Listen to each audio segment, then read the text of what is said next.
Halo teman-teman, kita ikrar dulu ya sama janji siswa.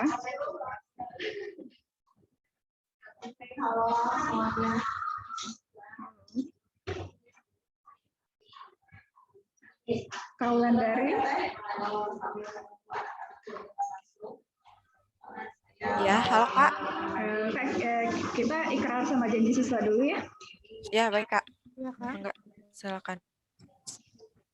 Ayo teman-teman, on mic. Iis, Iqmal, email. Ya, ikutin ya. Janji siswa. Janji siswa. Satu, taat kepada Allah dan Rasul-Nya. Taat kepada Allah dan Rasul-Nya. Dua, berbakti kepada orang tua dan guru.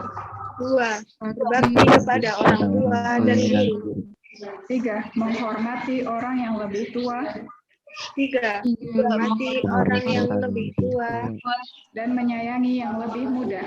dan menyayangi yang lebih muda. Empat, rajin belajar dan giat menuntut ilmu. Empat, rajin belajar dan giat menuntut ilmu. Lima, menjaga ketertiban dan kebersihan di rumah. Lima, menjaga ketertiban dan kebersihan di rumah maupun di masyarakat. Enam, bersikap mandiri, santun. Enam, bersikap mandiri, santun, dan berakhlak mulia. Ikrarnya ya. Satu, aku bersaksi tiada Tuhan selain Allah. Aku bersaksi tiada Tuhan selain Allah. Dan aku bersaksi bahwa Muhammad itu utusan Allah. Dan aku bersaksi bahwa Muhammad itu utusan Allah. Aku ridho Allah Rabb. Aku ridho Allah Rabb.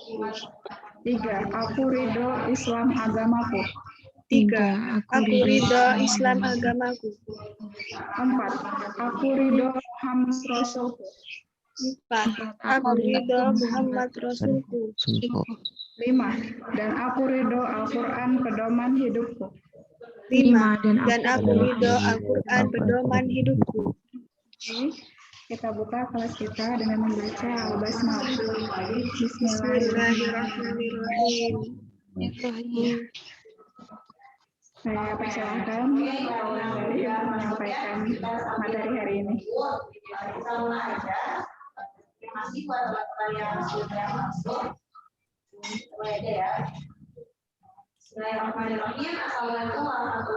Ya, terima kasih Kak. Bismillahirrahmanirrahim. Assalamualaikum warahmatullahi wabarakatuh. Waalaikumsalam warahmatullahi wabarakatuh.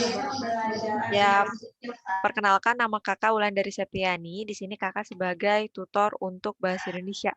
Jadi hari ini kita akan belajar Bahasa Indonesia ya. Oke. Karena kemarin oleh Kak Mei itu materinya sudah materi kedua ya tentang kalimat efektif, ya nggak? Iya, Kak. Iya, tentang kalimat efektif. Jadinya materinya ditukar hari ini. Kita mundur ke materi 1, bahas tentang topik utama, gagasan utama, begitu ya. Familiar kan materi itu, tapi sering muncul kayak gitu. Jadi kita tetap mesti belajar lagi. Nah, sebelum itu kita kuis dulu ya. Sudah disiapkan? Pakai kuisis aja. Oke, sebentar ya. Kita kuis dulu.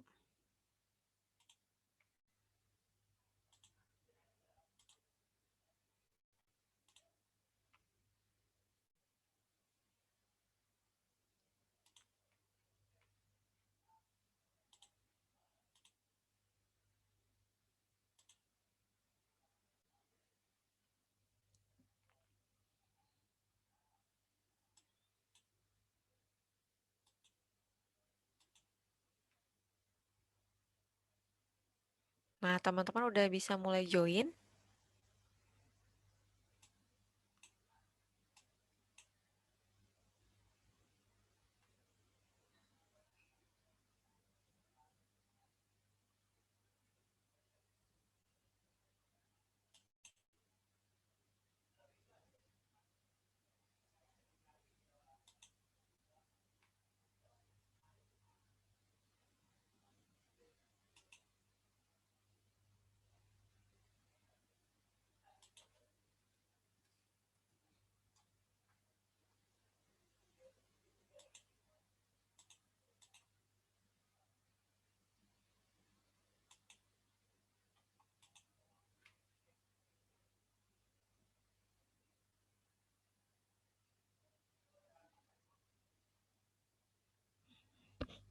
Ada yang udah bisa? Udah bisa masuk? Boleh linknya aja nggak di-share di ini, ruang chat? Gimana? Linknya, link Oh, kuisinya. sebentar ya. Oke. Sebentar.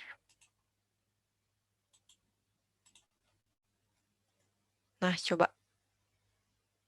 Yang nggak bisa masuk boleh pakai link.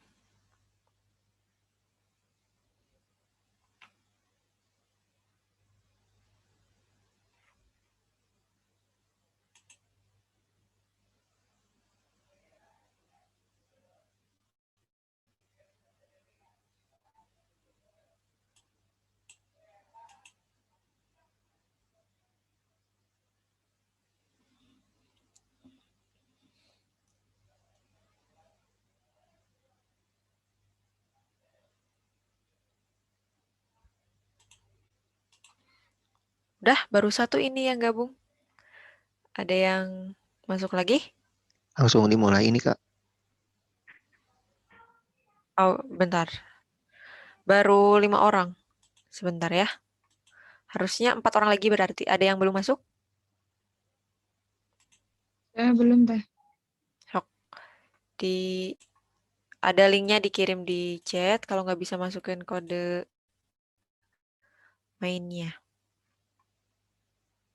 Nah, 3 orang lagi.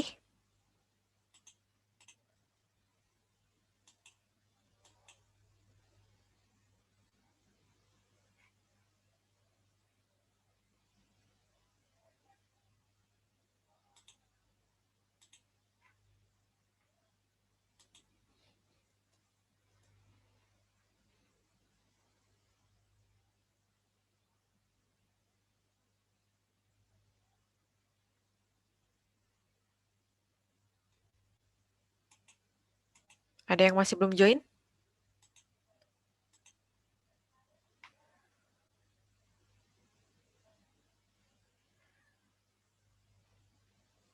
Oke, kakak mulai dulu ya. Yang belum bisa lewat link masuknya. Oke, kakak dimulai dulu. Nanti masih bisa nyusul mainnya.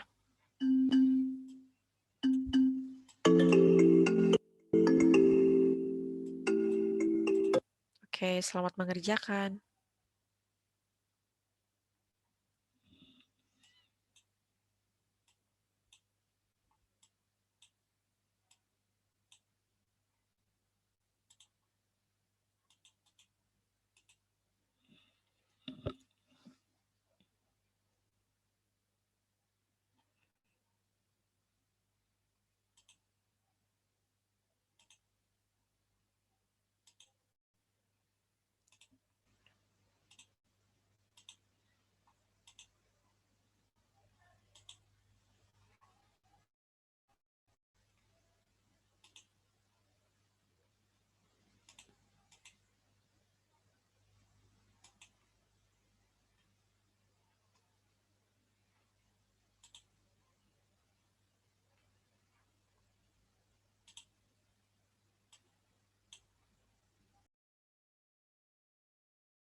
Oke, udah selesai ya? Nah, sekarang kita review nih. Ternyata masih banyak yang merah-merahnya ya. Yang merahnya masih banyak nih. Di nomor 1, di nomor 6, nomor 3 bisa semua. Tapi yang lain ini masih banyak merah-merah. Gak apa-apa, sekarang kita akan bahas ya. Disiapkan catatannya masing-masing. Sekarang kita mulai masuk pembahasan untuk membahas soal-soal pretest ini. Sebentar, kita ganti sharingnya.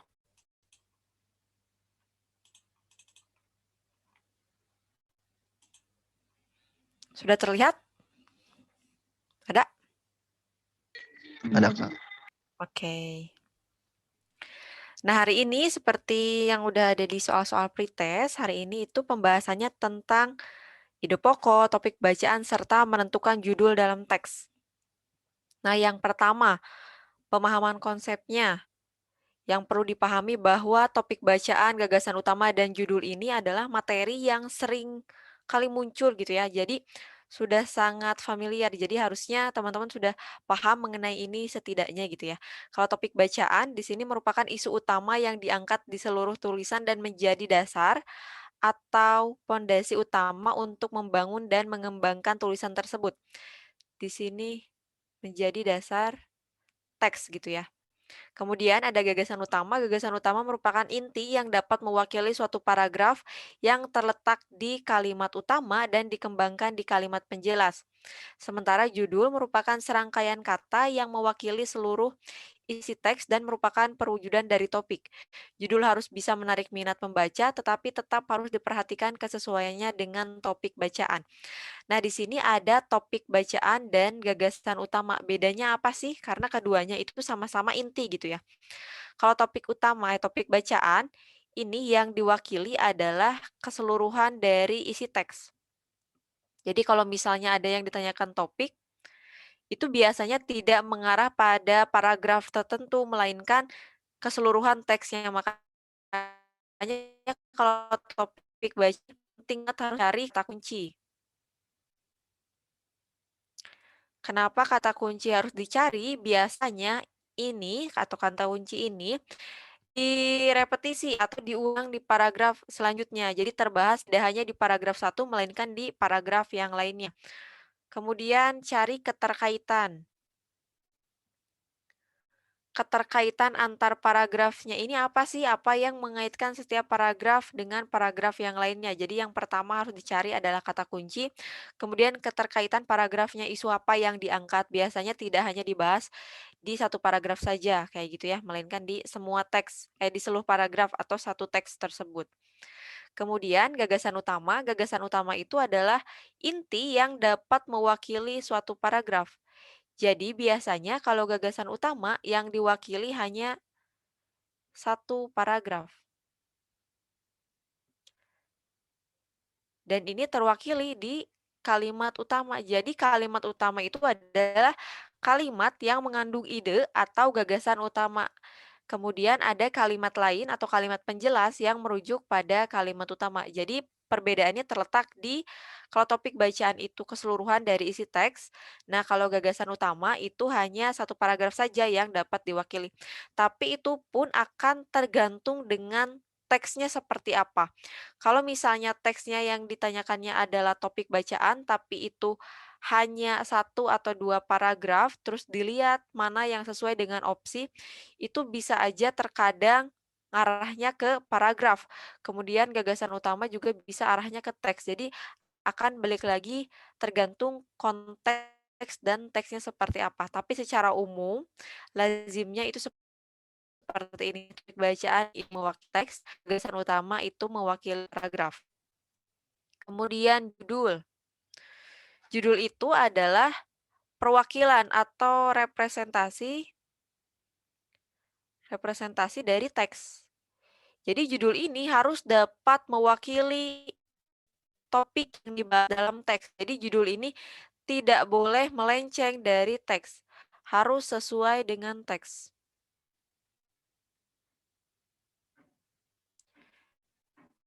Jadi kalau misalnya ada judul A, ya isinya pun harus A. Tidak boleh judulnya A, tapi isinya B, C, D itu tidak boleh ya. Karena itu sebenarnya menyalahi kode etik jurnalistik kalau dalam penulisan berita.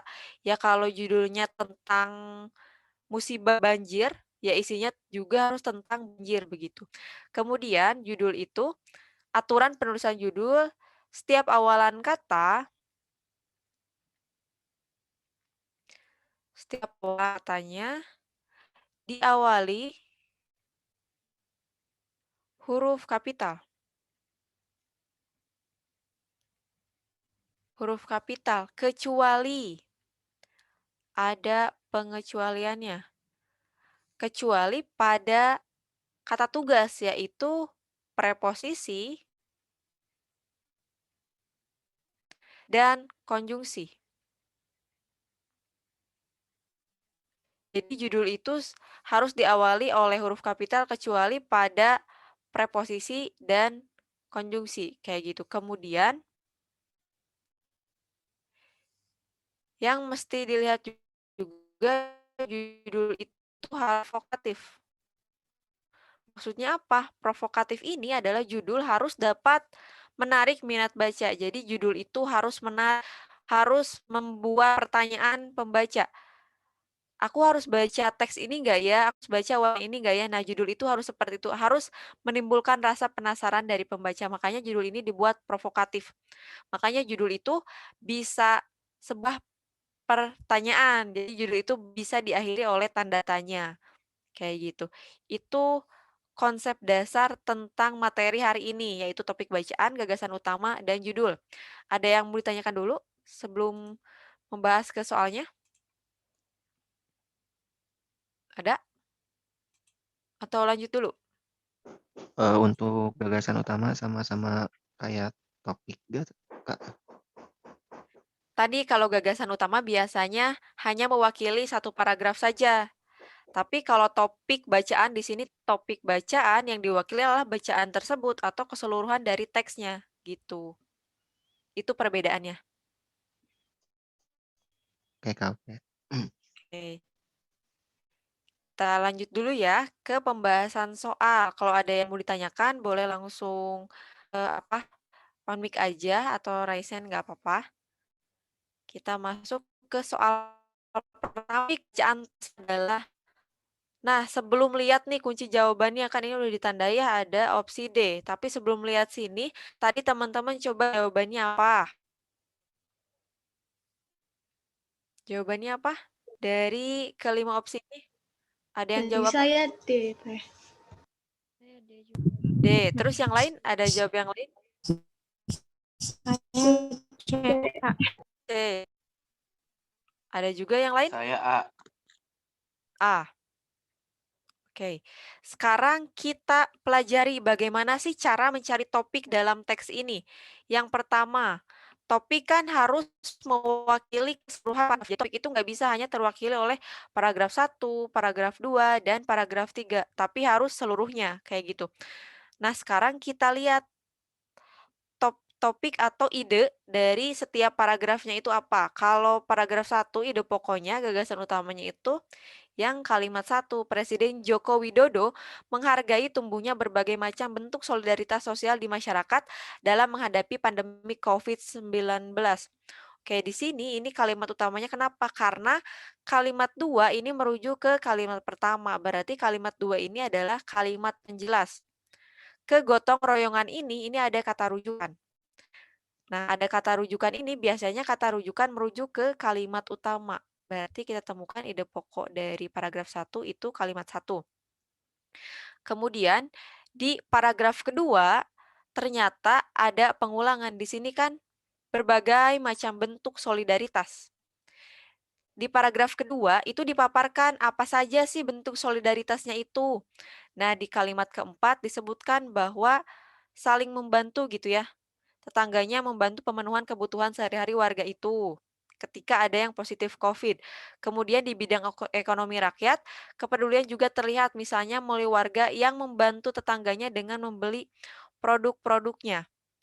Nah, paragraf 2 ternyata penjabaran dari bentuk solidaritas ini. Kayak gitu. Kemudian di paragraf ketiga, Presiden berharap gerakan-gerakan yang menginspirasi itu terus dimunculkan. Di sini ada kata gerakan-gerakan yang menginspirasi itu. Gerakan yang menginspirasi itu gerakan apa? Gerakan solidaritas. Ke sini lagi baliknya. Kemudian di sini ada kalimat langsung, kegotong royongan harus terus kita gaungkan. Kata Presiden. Sekarang kalau yang A, kalau jawabannya A, bentuk penghargaan Presiden Joko Widodo. Nah, di sini bentuknya sebenarnya seperti apa? Ini tuh nggak ada. Jadi Presiden itu tidak secara jelas mengisyaratkan bahwa kalau misalnya menghargai dari apa sikap gotong royong masyarakat Jokowi itu memberi apa bentuk penghargaan karena ini ada bentuk berarti ada yang terlihat dari Jokowi menghargainya itu seperti apa. Sementara di sini tuh tidak gitu, hanya ada ucapan berbagai macam bentuk solidaritas. Nah, di sini Jokowi juga malah ada harapan gitu, kegotong royongan harus terus kita gaungkan. Bukan bentuk penghargaan Presiden Joko Widodo, penghargaan apa? Ini tidak jelas kalau topik bacaannya ini. Kemudian kalau yang C, harapan Presiden dalam menghadapi pandemi COVID-19.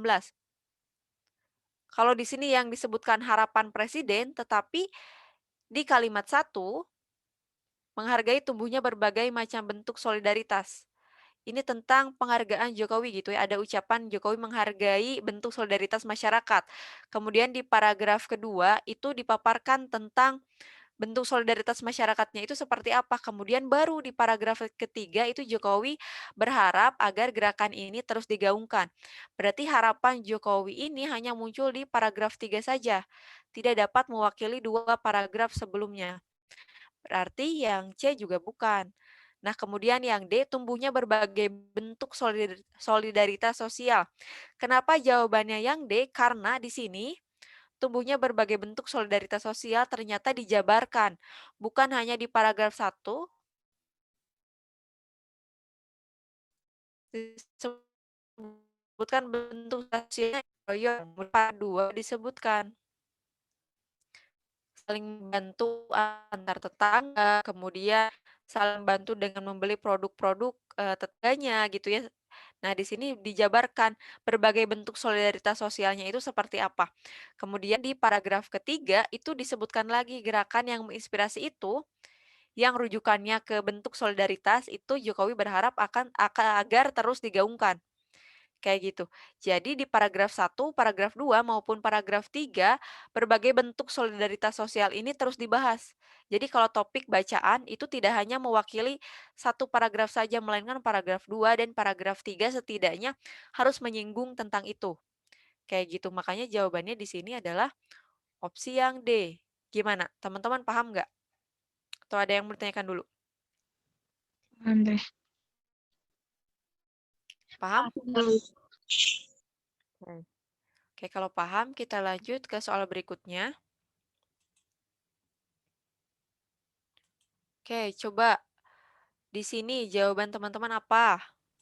Sebelum lihat kunjaunya. D tadi. Jawab A.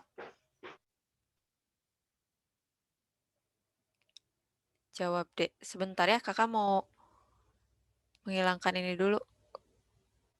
Apa? Kunci jawabannya mau dihilangkan dulu sebentar.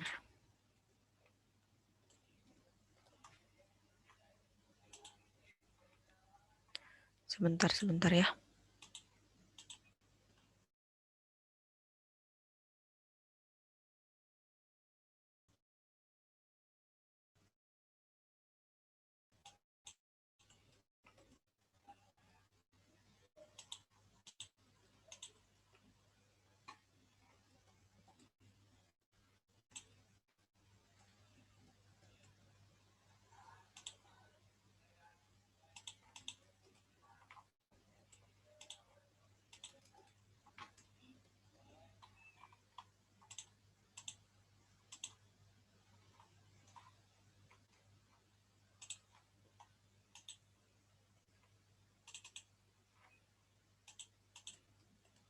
Oke. Nah, sekarang ada yang jawab A dan juga ada yang jawab D. Kita baca dulu teksnya. Perpustakaan keliling merupakan perpanjangan atau perluasan jangkauan layanan perpustakaan umum yang berfungsi untuk mempertemukan bahan bacaan dengan pembacanya di daerah yang relatif jauh dari perpustakaan umum. Terlebih dikarenakan situasi dan kondisi tertentu sehingga pembaca tidak sempat datang langsung ke perpustakaan umum. Walaupun pelaksanaannya masih banyak ditemui berbagai kendala, fungsi utama dari perpustakaan keliling sendiri adalah mendekatkan informasi kepada masyarakat desa karena mereka belum mampu memperoleh informasi secara mandiri. Hakikat keberadaan perpustakaan keliling itu adalah pelayanan bagi pembaca. Apapun bentuk operasionalnya, yang penting bacaan dirasakan oleh publik pembaca. Nah, di sini intinya adalah bukan menjelaskan tentang perpustakaan keliling itu apa sih. Kalau judulnya apa itu perpustakaan keliling, ini akan membahas tentang definisi secara umum. Tetapi di dalam teks ini lebih membahas fungsi dari perpustakaan itu apa. Sedangkan di sini hanya kalau judulnya apa itu perpustakaan keliling, di sini hanya sampai sini nih, definisi umum saja. Tapi di kalimat selanjutnya itu disebutkan fungsi dari perpustakaan keliling itu apa? Mendekatkan informasi ke masyarakat, terus juga meningkatkan pelayanan bagi pembaca. Nah, jadi yang A itu tidak tepat karena itu memunculkan definisi umum aja di dalam teksnya. Sementara di sini lebih tegasnya itu menyebutkan tentang fungsi dari perpustakaan keliling itu sendiri.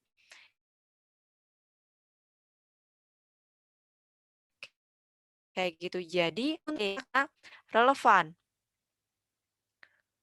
Relevan dengan isi teks, tidak hanya mewakili satu kalimat aja, tapi harus keseluruhan. Jadi harus satu paragraf ini harus dapat terwakili dari judulnya, begitu. Jadi jangan ya, ada yang mau ditanyakan dulu? Jelas? Jelas, Teh. Oke, sekarang kita lanjut ke soal berikutnya. Nah, coba. Tadi jawabannya masih ingat jawabannya apa? Judul yang tepat untuk melengkapi teks tersebut adalah. Coba, tadi jawab apa aja? B, Teh. Aku jawab B. B. Yang lain? Ada lagi? Atau B semua? B, Teh. B. Merosotnya moral bangsa. Kenapa milih opsi yang B? Coba ada yang bisa jelaskan? Karena di situ dengan merosotnya moral bangsa tersebut tentunya di situ ada penjelasannya. Oke, di sini ada ketiga ya. Dengan merosotnya moral bangsa tersebut. Nah, di sini ada kata tersebut. Kata tersebut merupakan kata rujukan. Sekarang kita baca ke kalimat sebelumnya. Dewasa ini kebanyakan orang cenderung mengabaikan perilaku yang mencerminkan sikap bermoral. Karena moral tercermin pada perbuatan-perbuatan masyarakat itu sendiri, khususnya pada remaja sebagai generasi penerus bangsa. Dengan merosotnya nilai bangsa, dengan merosotnya nilai bangsa tersebut itu merujuk ke ini, mengabaikan perilaku yang mencerminkan sikap bermoral. Kemudian di sini juga dipaparkan bahwa moral bangsa saat ini tak dengan kepribadian bangsa Indonesia yang berlandaskan Pancasila. Kemudian di sini ada contoh kasusnya, kekerasan. Kemudian disebutkan bahwa hal bukti bahwa mirisnya moral bangsa yang sekarang tak lagi dicerminkan. Para pelajar yang katanya mempunyai pendidikan yang baik pun juga dapat melakukan hal-hal yang bersifat anarkis, premanis, dan rimbanis. Tentu saja perilaku ini buruk yang dirugikan bukan hanya orang yang terlibat, tetapi juga orang lain yang ada di sekitar tempat tawuran tersebut. Nah, kenapa opsinya yang B? Karena di sini merosotnya moral bangsa merupakan intinya. Meskipun tidak terserap gitu ya di gagasan utamanya, tetapi di sini secara tersirat itu disebut bahwa nilai moral bangsa ini sedang, kalau yang A kemerosotan moral. Ini jelas bukan. Kemudian yang C kemerosotan nilai moral. Nilai moral siapa? Di sini kan disebutkan lebih spesifik nilai moral bangsa gitu ya. Berarti bukan. Moralnya sudah merosot. Ini tidak provokatif, artinya tidak menarik minat baca dan juga ini tidak mewakili karena merosotnya itu berarti turunnya nilai moral bangsa. Bangsa yang tidak bermoral. Ini bahkan tidak sesuai gitu ya dengan judul, bukan tidak bermoral tapi turunnya nilai-nilai tersebut, nilai-nilai moral tersebut. Jadi yang paling tepat itu betul adalah opsi yang B, merosotnya moral bangsa, artinya turunnya nilai moral bangsa gitu. Nah, opsi yang B ini cukup mewakili isi dari teks, begitu. Jelas? Jelas teh. Jelas, Oke. Kak. Sekarang kita lanjut Oke. lagi ke soal berikutnya. Penulisan judul teks yang tepat terdapat pada nomor, coba dijawab dulu. Tadi jawabannya yang mana? 1 dan 5. 1 dan 5. Oke. 1 1 dan 5. 1 dan 5. Betul. Peran sastra dalam membangun karakter remaja, di sini ada kata dalam. Dalam itu adalah kata tugas yang betul penulisannya itu diawali oleh huruf kecil. Tapi kita lihat kalimat 5-nya, judul di nomor 5, pengaruh media sosial terhadap tingkah laku anak. Ini juga ada kata terhadap, kata tugas. Oke, kita tandai berarti ya. Kemudian kita cek nomor 2, untuk membangun daerah-daerah pinggiran. Selain ini ada reduplikasi, di sini juga kata untuk itu tidak tepat gitu ya di judul gitu. Karena biasanya untuk ini untuk menjelaskan penghubung antar frasa atau klausa. Berarti ini bukan. Kemudian yang nomor 3, memodernkan alutsista TNI. Itu penting loh.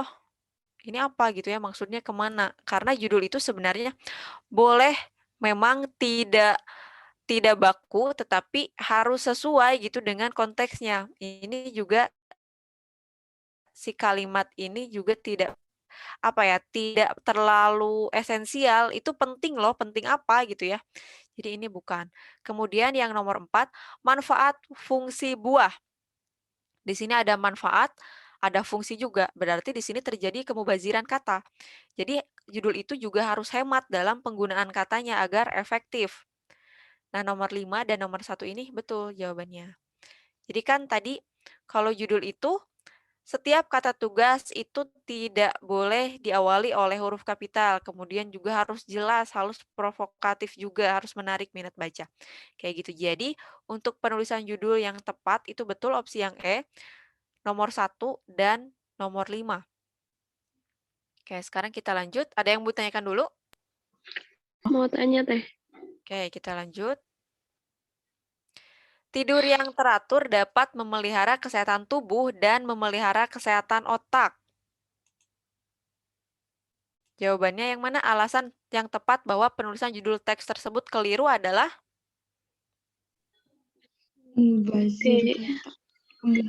Karena tidak efektif. Oke, yang D. Coba kita cek di sini kenapa sih judul ini tidak efektif. Tidur yang teratur dapat memelihara kesehatan tubuh dan memelihara kesehatan otak. Di sini ya. Oke, jadi ini terjadi kemubaziran lagi.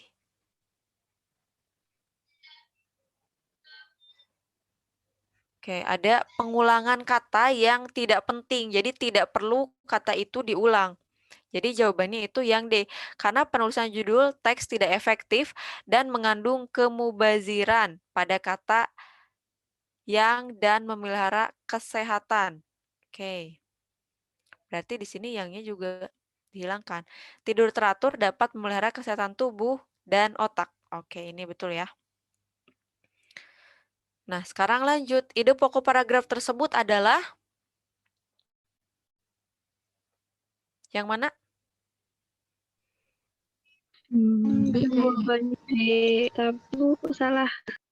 Gak apa-apa, gak apa-apa jawaban yang tadi aja. Oke. Jawabannya D. Oke, D. Nah, nggak apa-apa, beda-beda juga. A. Aku A. A. B. Jadi yang mana? Yang mana? Yang B teh. Oke. Sekarang kita bahas gimana sih cara mencari ide pokok. Ide pokok paragraf berdasarkan letaknya ada 2, yaitu, ada yang tahu? Awal ayat sih teh. Iya, disebutnya apa? Induktif, deduktif bukan teh. Betul. Deduktif itu yang mana? Di Ya, awal paragraf bukan teh? induk yang awal ya. Terbalik. Induktif yang awal. Terbalik, deduktif itu di awal. Induktif Kirain induk. itu di akhir. Nah, cara mencarinya, cara mencari ide pokok yang deduktif dan induktif itu gimana? Kalau yang di awal, yang deduktif itu biasanya di kalimat penjelasnya itu biasanya ada repetisi. Repetisi itu apa? Pengulangan kata. Betul, ada pengulangan. Ada kata yang diulang di kalimat penjelasnya, biasanya kalau kalimat utamanya di awal. Kemudian ada kata rujukan. Ada kata rujukan, yaitu kata yang merujuk pada kalimat utama. Kayak gitu ya. Kemudian yang ketiga biasanya ada kata ganti. Nah, kalau di kalimat utamanya itu menyebutkan nama seseorang, biasanya di kalimat penjelasnya itu hanya merujuk, misalnya iya, beliau, atau nama ganti lain. Kayak gitu kalau kalimat utamanya itu ada di awal. Nah, kalau di akhir, cara carinya gimana? Tinggal lihat aja di kalimat simpulan. Adakah kalimat simpulan di kalimat terakhirnya? Bisa ditandai dengan apa? Dengan konjungsi simpulan. Kalau di kalimat terakhirnya ada kalimat yang diawali oleh konjungsi simpulan, berarti kalimat tersebut adalah kalimat yang dapat menyimpulkan atau kalimat simpulan dari paragraf tersebut. Kayak gitu. Jadi cara mencarinya gimana? Tinggal lihat aja. Kalau misalnya di akhirnya ada jadi, apa aja sih konjungsi simpulan itu? Dengan demikian. Dengan demikian, maka dari Betul. itu. Nah, betul. Ada jadi, dengan demikian, kemudian maka dari itu, terus ada lagi? Oleh karena itu. Oleh karena itu, terus oleh sebab itu, dan lain-lain. Jadi ada beberapa kalimat kalau diawali konjungsi ini berarti itu adalah konjungsi simpulan yang dapat menarik simpulan dari teks tersebut. Nah, di sini kalimat terakhirnya kalimat simpulan bukan? Bukan ya? Bukan. Berarti dapat dipastikan di sini teksnya bukan yang induktif. Sekarang kita lihat di kalimat pertama, pemerintah kota atau Pemkot Salatiga bersama pemerintah Provinsi Jawa Tengah dan PT Pertamina Mor 4 berkoordinasi terkait penambahan stok hingga 2 kali lipat LPG 3 kg pada Juni 2016. Upaya tersebut sebagai langkah antisipasi dini supaya tidak terjadi kelangkaan LPG di Kota Salatiga.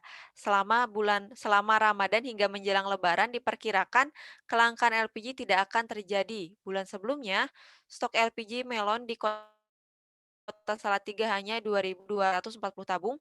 Per Juni 2016, stok LPG 3 kg bertambah menjadi 4.480 tabung. Nah, di sini yang diulang itu apa? LPG ya? Oke, LPG. Stok LPG. LPG juga diulang. Ada repetisi, berarti ini terpenuhi. Adanya repetisi. Terus ada rujukan. Rujukannya adalah upaya tersebut. Upaya tersebutnya mengarah kemana? Penambahan stok. Betul, ke penambahan stok hingga 2 kali lipat LPG 3 kg pada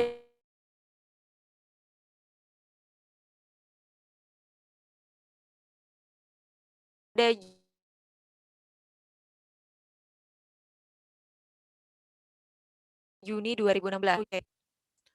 Oke. Kerjasamanya atau penambahan stoknya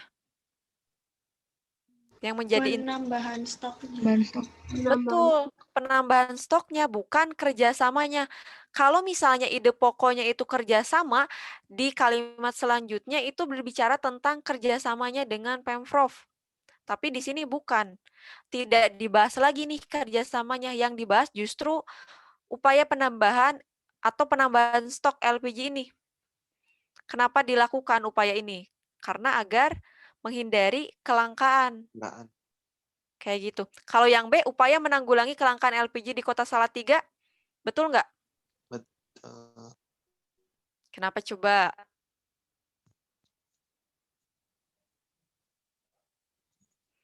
Kalau jawabannya B, upaya menanggulangi kelangkaan LPG di Kota Salatiga. Sementara di kalimat mana? Kalau ide pokok yang harus dilihat kan kalimat utama ya. Kalimat utama. Di sini upaya tersebut itu langsung mengarah ke penambahan stok. Langsung disebutkan apa intinya. Bukan upaya menanggulangi kelangkaan LPG di Kota Salatiga, ini tidak sesuai. Karena langsung ke intinya yaitu penambahan stok ini. Kayak gitu. Kalau upayanya itu Kalau upaya itu upaya mah apa gitu ya. mengacu pada antisipasi aja kayaknya. Betul, betul. Di sini si upayanya itu dibahasnya di kalimat penjelas. Jadi di kalimat penjelasnya, kalimat penjelas itu dibahas penambahan stok ini dilakukan sebagai antisipasi dini. Itu di kalimat penjelasnya. Sementara penambahan stoknya itu di kalimat utama. Jadi yang tepat itu yang mana? Penambahan. Yang D. betul, yang penambahan LPG per Juni 2016. Yang D ya jawabannya. Oke, sekarang ada yang mau ditanyakan dulu nggak? Atau lanjut? Lanjut teh. Lanjut, Kak. Oke, kita lanjut dulu. Apa gagasan utama paragraf kedua? Coba, tadi jawabnya apa? Permainan tradisional yang penting bagi anak, kendala memainkan permainan tradisional, tempat memainkan permainan tradisional, jenis-jenis permainan tradisional di kota, penyebab punahnya permainan tradisional. Coba Yang jawabannya D. yang mana? Penyebab punahnya. Ada yang jawab apa? Dijawab B. Ada yang jawab B. Ada lagi? Tadi kepencet Kepencet A. Tapi jawabnya mau apa? Niatnya mau apa? Oke, gak apa-apa. Kita sekarang bahas paragraf kedua. Permainan tradisional pada umumnya memerlukan arena luas, umpamanya bermain kelereng, bermain gasing, petak umpet, dan lain-lain. Selain itu, melarang anaknya bermain permainan tradisional karena takut kotor atau takut kulit anaknya terbakar panas matahari. Orang tua banyak memberikan kepada anaknya permainan elektronik, misalnya video game dan mobil-mobilan. Permainan-permainan tersebut dimainkan di dalam rumah saja. Akibatnya, anak kurang bersosialisasi dengan temannya dan kurang bergerak. Coba secara letak, apakah paragraf kedua ini deduktif atau induktif? Induktif. induktif. Induktif bukan deh. Apakah intinya itu anak kurang bersosialisasi? Bukan ya. Kalimat 12 ini ada akibatnya, itu bukan simpulan. Kalau akibatnya jelas berarti itu adalah sebab akibat gitu ya. Di sini konsekuensi gitu. Berarti bukan induktif, tapi deduktif juga. Lihat dulu, deduktif. Apakah deduktif? Deduktif bukan. Bukan juga. Nah, di sini gagasan utama atau ide pokok juga bisa saja tersirat. Jadi, intinya itu, inti teks itu lesap ke dalam kalimat. Ke dalam kalimat atau tersebar. Jadi kalau misalnya ada yang bilang ide pokok itu ada dua, deduktif dan induktif. Karena ini mengikuti pola bahasa Indonesia itu, pola teks itu dari umum ke khusus, atau sebaliknya dari khusus ke umum. Itu adalah pola dalam penulisan wacana bahasa Indonesia. Tetapi ternyata ada pola lain, yaitu yang tersirat. Tersirat itu tadi lesap ke dalam kalimat, kemudian ada campuran nggak? Nah, campuran itu bukan artinya tersirat, tapi campuran itu ada pola lain ternyata. Bukan di tengah-tengah ya. Bukan di tengah-tengah, tapi bisa di awal dan di akhir. Dan akhir. Oke. Ini pola yang digunakan dalam teks bahasa Indonesia. Sekarang kita lihat paragraf kedua ini. Karena ini tersirat, kita lihat apa maksudnya gitu ya dari paragraf kedua ini. Di sini permainan tradisional memerlukan arena luas. Di sini permainan tradisional itu perlu arena yang luas. Kemudian di kalimat 9, banyak orang tua melarang anaknya bermain karena takut kotor atau takut kulit anaknya terbakar panas matahari. Kemudian di kalimat 10, orang tua banyak memberikan kepada anaknya permainan elektronik. Kemudian di kalimat 11, permainan-permainan tersebut dimainkan di dalam rumah. Akibatnya anak kurang bersosialisasi. Ini tersirat. Coba kita sekarang lihat ke opsi. Kalau yang A, permainan tradisional yang penting bagi anak. Di sini disebutkan nggak? Enggak. Nggak, berarti bukan ya. Oke, di sini kalau yang B, kendala memainkan permainan tradisional. Kendalanya apa? Yang tadi Ada nggak? ada Dilarang orang tua. Bukan arena Betul. luas. Nah, ini semuanya, Enggak betul. ada. Semuanya ini memerlukan arena disebutkan luas dan lain-lain. bahwa bahwa di sini di paragraf kedua ini disebutkan bahwa permainan tradisional itu perlu arena yang luas, kemudian ternyata banyak orang tua yang melarang anaknya bermain karena takut kotor, terus orang tua juga banyak memberikan permainan elektronik sehingga anak-anaknya di rumah saja, terus anak juga jadi kurang bersosialisasi. Itu tersirat ya.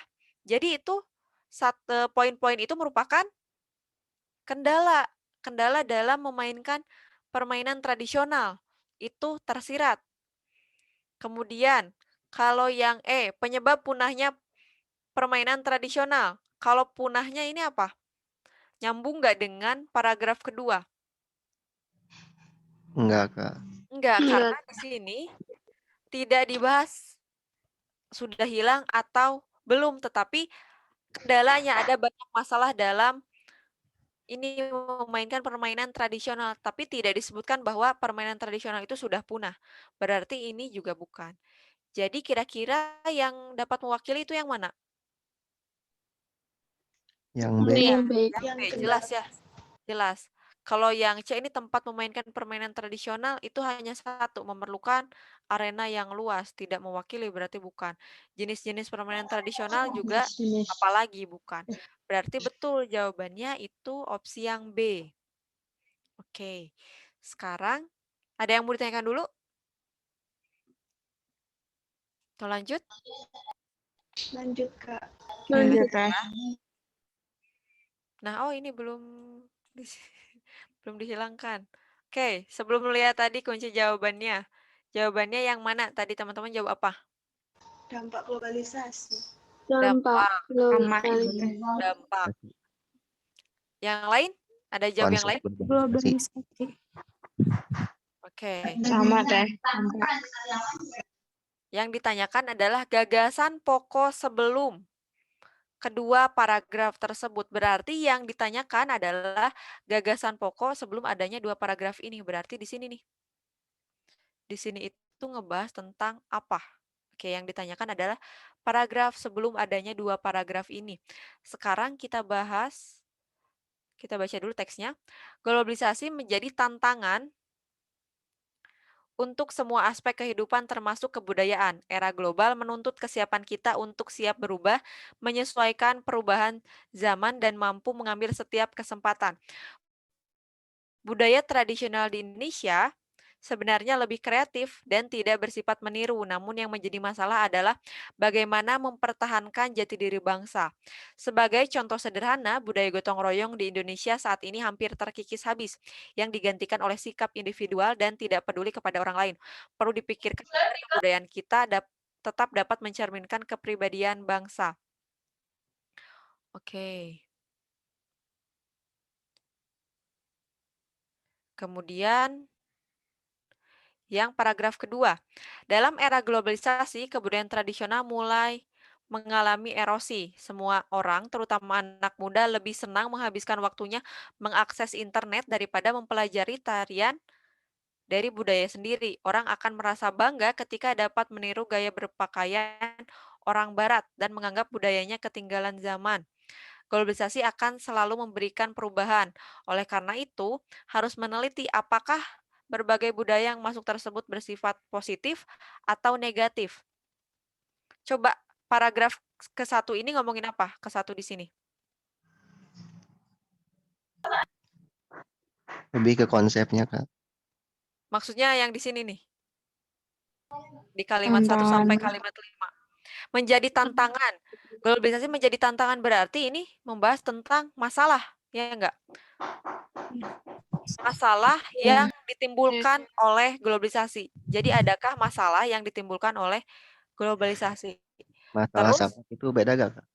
ya, Masalah sama dampak itu beda gak? masalah dampak. Kalau dampak itu akibatnya kan? Sebabnya. Nah, ini seperti penyebabnya.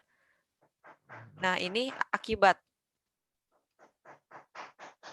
Nah, di sini menjadi tantangan. Berarti di sini yang menjadi sebab adalah datangnya globalisasi itu dapat mengikis budaya bangsa. Kemudian di paragraf selanjutnya itu disebutkan apa sih dampaknya, akibatnya, disebutkan secara rinci bahwa anak muda sekarang lebih tertarik mengakses internet, kemudian tidak mempelajari tarian dan budaya sendiri, kemudian senang menirukan gaya berpakaian orang barat. Itu dari dampak globalisasi itu sendiri. Nah, kemudian di paragraf selanjutnya biasanya akan membahas solusi. Kenapa langsung solusi? Karena di sini di kalimat terakhir, oleh karena itu harus meneliti apakah berbagai budaya yang masuk tersebut bersifat positif atau negatif. Berarti di paragraf selanjutnya dicermati kemudian dari globalisasi itu adakah dampak yang baik, dampak positif, terus solusinya apa agar globalisasi juga bisa kita terima tapi budaya juga tidak hilang. Itu yang bisa dijadikan inti dari paragraf selanjutnya. Tapi yang ditanyakan adalah paragraf sebelumnya. Coba. Yang betul itu yang mana? Konsep atau dampak? Konsep. Kalau dampak kan di sini ya. Konsep, Iya. betul. Kenapa? Karena Oh, dampak di paragraf sebelum yang ada. di bawah, Kak. Betul. Nah, kalau konsep itu kan biasanya dijelaskan tentang definisi umum. Apa sih globalisasi itu? Kemudian secara umum itu dijelaskan lagi globalisasi itu definisinya seperti apa. Kemudian di sini disebutkan bahwa globalisasi itu menjadi tantangan tersendiri. Berarti ada masalah yang ditimbulkan oleh globalisasi ini dan berdampak pada apa? Berdampak pada kebudayaan tradisional yang mulai mengalami erosi. Dan di paragraf selanjutnya biasanya menjelaskan bahwa globalisasi ini baiknya seperti apa ya kita menghadapi kemajuan zaman itu. Kayak gitu. Jadi yang tepat untuk soal ini betul konsep dari globalisasi. Jawabannya yang C. Gitu. Ada yang mau ditanyakan dulu? Atau lanjut? Lanjut, Kak. Oke, lanjut ya. Nah, kalimat utama paragraf editorial. Yang mana? Jawabannya?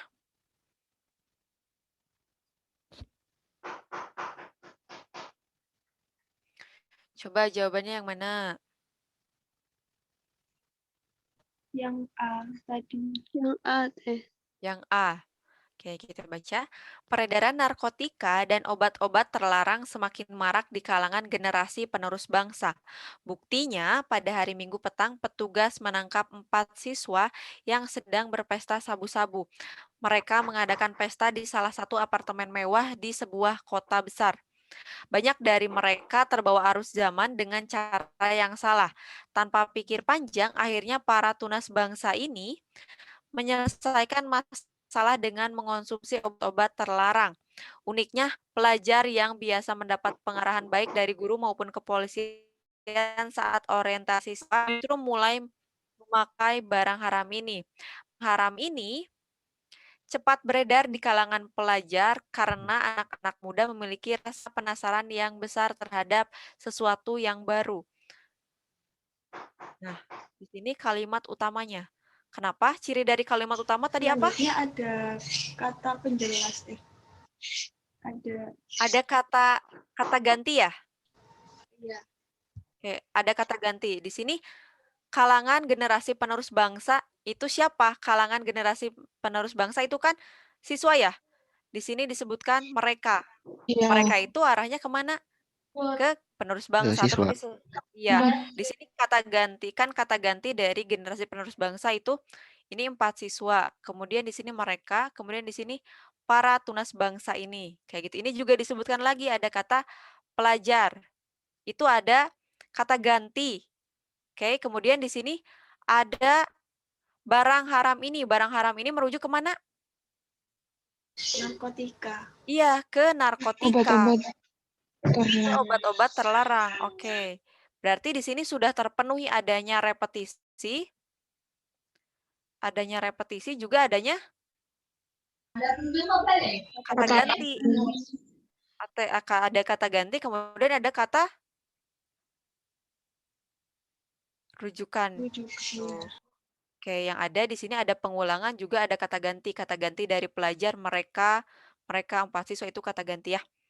Kemudian ini juga kata rujukan. Barang haram ini yang merujuk pada narkotika dan obat-obat terlarang gitu. Jadi betul tadi jawabannya adalah opsi yang A, peredaran narkotika dan obat-obat terlarang semakin marak di kalangan generasi penerus bangsa. Berarti paragraf ini jenisnya adalah jenis apa? Tutorial. Ya, paragraf yang deduktif. Paragraf yang kalimat utamanya ada di awal. Nah, di sini sekilas tentang paragraf editorial. Paragraf editorial itu apa? Editorial itu apa?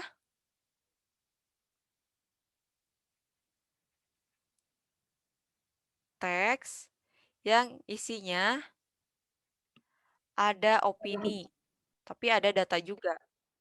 Nah, biasanya paragraf editorial ini kenapa disebut paragraf editorial? Ini biasanya muncul di media-media cetak. Nah, dulu itu ada kolom khusus untuk penulisan dari pihak redaksinya. Kenapa disebutnya paragraf editorial? Ya oleh pihak editorialnya gitu ya, dari pihak medianya, tidak penulis dari luar. Makanya disebut teks dari jurnalistik gitu ya. Jenis berita. Kenapa? Kalau dari teks editorial tersebut bersangkutan nggak ada faktanya, fakta dan opini Faktanya. saling kaitan. Betul. Saling berkaitan ya, ini kayak sini ada data minggu petang tugas siswa sabu itu kan berita ya. Itu adalah fakta. Oke. Ini juga fakta. Nah, di sini akhirnya para tunas bangsa ini menyelesaikan masalah dengan mengonsumsi obat terlarang tanpa pikir panjang. Itu adalah asumsi dari penulisnya. Jadi tetap teks opini ini perlu juga data. Kemudian ada paragraf editorial, biasanya juga di kolom koran itu ada yang namanya tajuk rencana. Nah, sama tajuk rencana juga isinya opini dari tim redaksi, juga ada faktanya gitu. Jadi fakta itu tidak lepas dari opininya.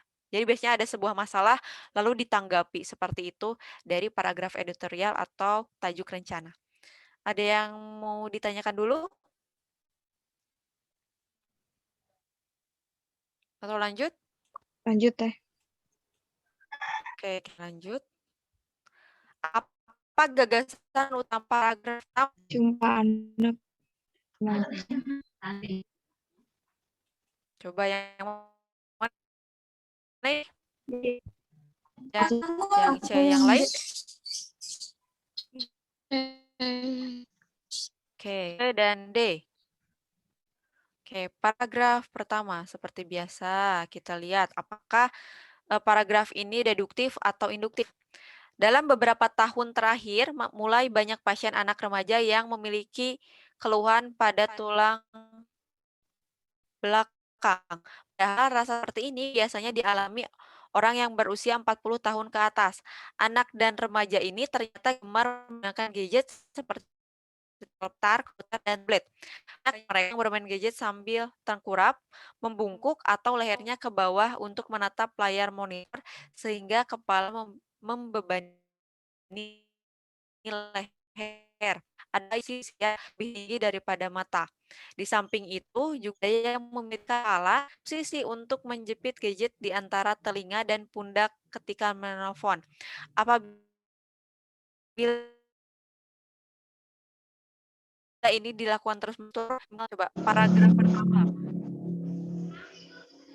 Coba paragraf pertama ini deduktif atau induktif? Deduktif. Deduktif.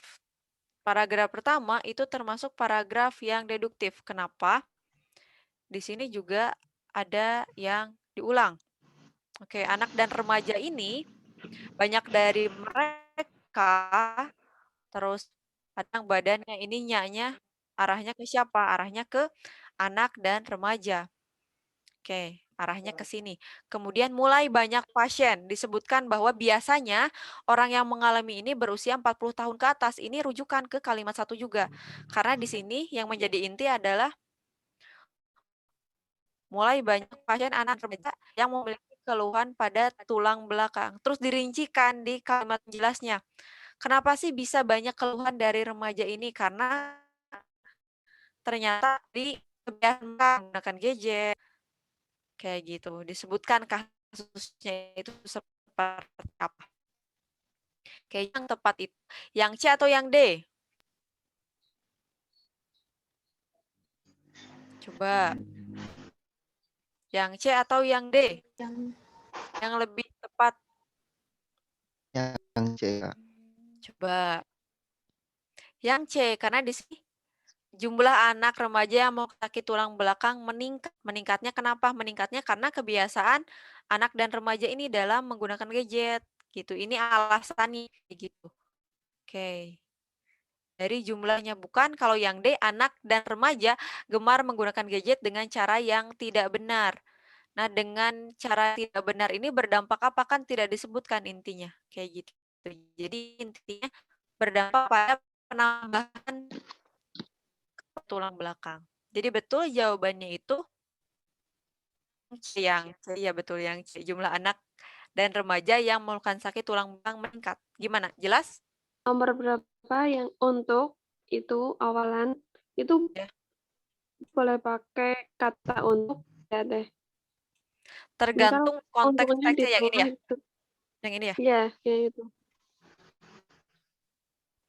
Untuk membangun daerah-daerah pinggiran. Kalau ini tidak memenuhinya karena apa? Karena ini tidak provokatif. Ini seperti kalimat berita, pernyataan.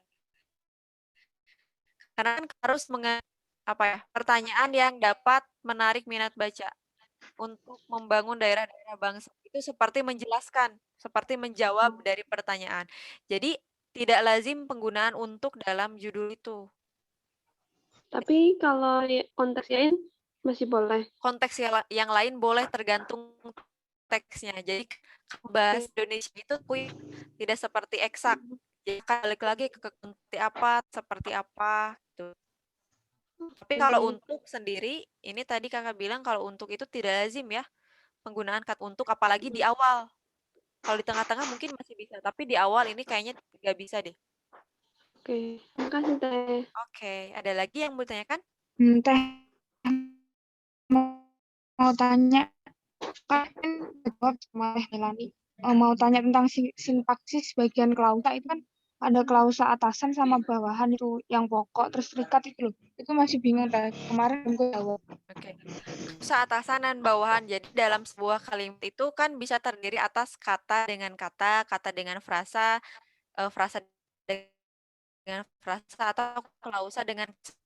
Jadi itu bisa juga dihubungkan oleh klausa dan klausa. Biasanya klausa dan ini dihubungkan tadi ada kata untuk ini biasanya untuk menghubungkan klausa dan klausa di tengah-tengah kalimat. Terus sehingga kemudian ada klausa atasan, klausa bawahan ya. Klausa atasan itu yang menjadi inti, kemudian ada klausa pendampingnya gitu. Jadi di dalam sebuah kalimat itu kan ada induk kalimat. Induk kalimat, ada anak kalimat. Nah, klausa ini kan klausa ya, induk kalimat klausa, anak kalimat juga klausa. Biasanya yang menjadi anak kalimat itu biasanya diawali oleh bisa konjungsi, bisa juga preposisi. Pokoknya ada kata tugas. Nah, induk kalimat itu tidak boleh diawali oleh preposisi yang jelas. Tapi preposisi di awal kan bisa ada, kalau konjungsi kan bisa aja konjungsi antar kalimat. Kemudian itu, tapi kalau preposisi itu sangat tidak bisa. Kenapa? Karena bisa menghalangi subjek. Jadi kan tidak boleh diawali oleh preposisi. Makanya yang menjadi induk kalimat atau inti kalau atasan itu adalah yang tidak mengandung kata tugas. Kalau yang menjadi kalimat ada kata tugas. Itu gimana? Berarti kalau klausa bawahan tuh sebab, hampir, ketika kayak gitu Teh. Ada itunya. Misalnya ada kata jika dan maka. Jika itu tidak boleh ada dalam satu kalimat Iya. yang sama ya. Jika A, misalnya jika A boleh, ini tidak efektif. Kenapa? Karena di sini jadinya ada dua anak kalimat. Ini anak juga anak kalimat. Nah, caranya seperti apa? Caranya dihilangkan salah satunya. Berarti yang anak kalimat yang ada ininya, yang ada maka itu anak kalimat. Gitu. Gimana, paham? Paham Teh. Ya, makasih Teh. Oke. Oh iya Teh, Ya. sama yang ini. Ini kan yang apa namanya? Yang nomor 3 itu judul teks kan memodernkan konstruksian itu penuh. Itu kan kalau di karya ilmiah itu kan itu biasanya yang pakai roh itu. Itu boleh nggak sih Teh? Mana biasanya? Kalau di karya Biasanya ilmiah ini kan di biasanya ada itu. artikel populer malah bukan di karya ilmiah ya nggak? Kemarin Di pernah artikel. pernah ada yang ngusung tema kayak gitu. Oke, penting loh. Tapi di sini dalam aturan penulisan itu sebenarnya tidak diperbolehkan. Tapi kan kalau bahasa penggunaannya ada bahasa yang baku sesuai dengan kaidah. Kalau penulisan ini ada bahasa yang mengikuti aturan jurnalistik. Jadi sebenarnya tergantung fungsi dari dari itu untuk apa gitu. Diuntukkan untuk apa. Kalau ini kitanya tentang aturan kaidah, pasti kita mengikuti ke arah yang baku. Gitu. Berarti Jadi ada jurnalistik jurnalis. gimana? Kalau jurnalis lebih ke populer. Gitu. Seperti media Kayak berita-berita kayak gitu. itu kan sebenarnya sebuah berita bait ya. Berita yang clickbait. Jadi judul A ternyata isinya B. Nah, itu sebenarnya tidak boleh, tetapi kan untuk menarik minat baca. Tapi itu sebenarnya menyalahi aturan. Menyimpang itu. Itu menyimpang sebenarnya. Gitu. Jadi kalau misalnya dibenturkan jadi beberapa kasus itu akan berbeda gitu. Karena kita arahnya itu untuk mengerjakan soal, pasti kita aturan utamanya itu mengikuti yang baku yang sesuai dengan kaidah kebahasaan. Gitu. Gimana? ya, paham. Iya, Paham. ada yang Makasih ditanyakan? Teh. Iya, ada lagi? Yang mau ditanyakan? Boleh kalau ada yang mau tanyakan? Nggak ada nih. Benar. Teh, mau tanya lagi Teh. Boleh. Istilah eksplisit sih. Oke, guys, sedikit eksplisit dan implisit. Eksplisit, implisit ini itu pasti biasanya ini juga ada di pembahasan gagasan utama di PIKMU gitu ya. Tapi itu maksudnya kemana? Sekarang kita lihat eksplisit itu sama dengan bahasa gampangnya implisit itu tersirat. Kalau itu jelas maksud dan kalimat itu misalnya ingin bilang A disebutnya A. Kalau implisit itu ingin bilang A tapi dibahasnya ke B, C, D. Jadi dibelok-belok dulu. Kenapa? Biasanya eksplisit ini karena misalnya terlalu terlalu keras bahasanya. Kalau misalnya ada tulisan yang bersifat kritik, apalagi misalnya mengkritik pemerintah, itu biasanya ada sindiran-sindiran halus yang implisit atau tersirat. Kenapa? Kalau itu eksplisit, itu takutnya pihak-pihak yang tersinggung. Makanya dalam penulisan teks pun berita itu digunakan teknis ini, ada yang eksplisit, ada yang implisit. Kalau eksplisit itu secara jelas, secara gamblang. Misalnya tentang korupsi, tentang koruptor. Kita kan jelas ya kalau koruptor itu harus dihukum seberat-beratnya. Bahkan harus misalnya hukuman mati. Tapi kalau itu terlalu kasar, bahasanya diperhalus. Misalnya, para koruptor saat ini tidak didakwa dengan adil gitu, atau misalnya tidak dihukum dengan semestinya, harusnya ada hukuman yang lebih berat. Nah, itu dibelok-belokkan dulu, ada basa-basinya. Untuk apa? Untuk memperhalus. Jadi tujuannya itu sebenarnya. Kalau tersurat dan tersirat ini jelas sama. Kalau tersurat itu ada bentuk kalimatnya, kalau tersirat itu kita harus mencari maknanya. Sama dengan implisit, seperti itu. Jelas? Kalau eksplisit kalimatnya Ya. suka terbelit-belit gak sih Teh? Kayak misalnya membingungkan si pembacanya. Justru implisit yang seperti itu. Kalau eksplisit itu jelas. Biasanya eksplisit ini lebih jelas. Oh, karena tersurat ya Teh. Betul, karena tersurat. Misalnya ada berita yang terlalu kejam atau vulgar, biasanya karena itu tidak sesuai dengan norma, makanya itu diimplisitkan. Jadi diputar-putar dulu nih, tapi pembaca harus paham maksudnya A gitu. Gitu. Oke Kak, makasih Kak. Oke. Kalau nggak ada, iya, masih ada lagi. Kita nggak apa ya Teh? Boleh, Yang boleh. hiponim, terus itu kan ada superordinat sama kohiponimi. Itu mau kurang jelas. Oh, itu iya. Nanti Itu itu di makna tadi semantik, mungkin akan dijelaskan di pertemuan selanjutnya. Ada pembahasan tentang makna kata. Itu ada satu pertemuan membahas tentang makna kata. Nanti akan dibahas ya itu ya ya. Teh. Oke, nah sekarang udah bisa masuk ke post-test.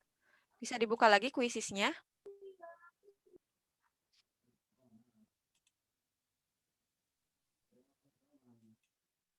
Oke, sekarang kita masuk ke post-test ya.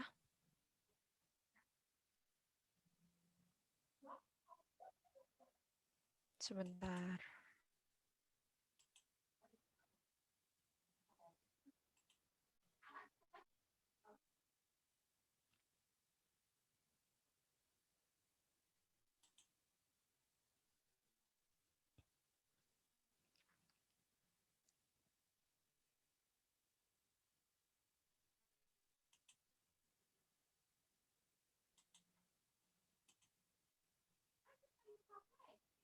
Oke, coba.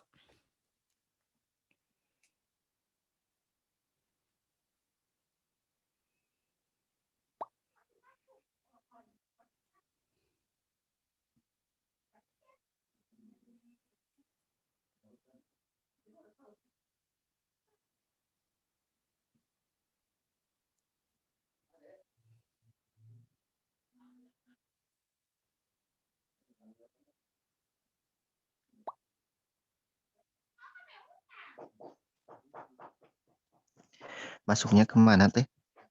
Ini di Quizzes. Bentar ya. Ada kodenya? Sebentar. Kodenya yang mana? Itu ada di share screen, udah? Kelihatan nggak?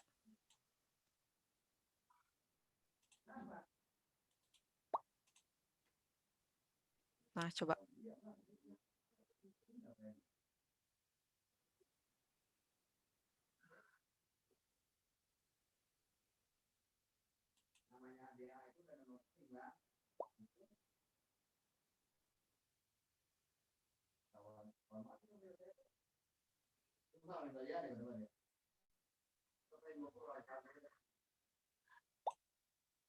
Oke, kakak mulai dulu ya.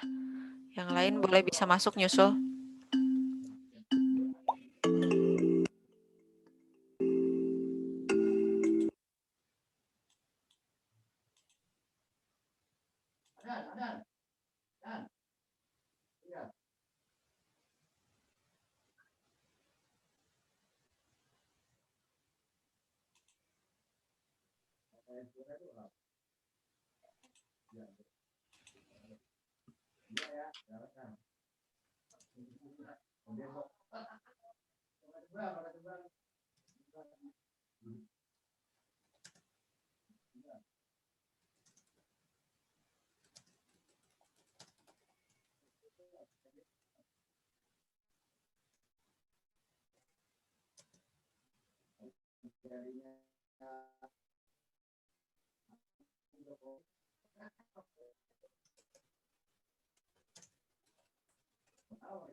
Baik teman-teman, karena udah pukul 9.45, kelasnya harus kakak akhiri ya, tapi kuisnya boleh dilanjut. Boleh diisi aja. Halo, terdengar? Ya, jadi kalau yang masih mengerjakan kuis silakan selesaikan dan jangan lupa dicatat ya nilainya, nilai akhir dari postesnya berapa dari kuisisnya. Tapi sudah pukul 9.45, ini sudah lebih. Kakak akhiri kelas hari ini. Mohon maaf apabila ada kesalahan. Nanti kita bertemu lagi. Ya Allah, kakak tutup ya. Assalamualaikum warahmatullahi wabarakatuh. Waalaikumsalam warahmatullahi wabarakatuh, Kak. Terima kasih, Kak. Ya, kakak serahkan lagi ke Kak Farida, silakan. Terima kasih, Kak. Ya, terima kasih Kak Ulen. Oke teman-teman,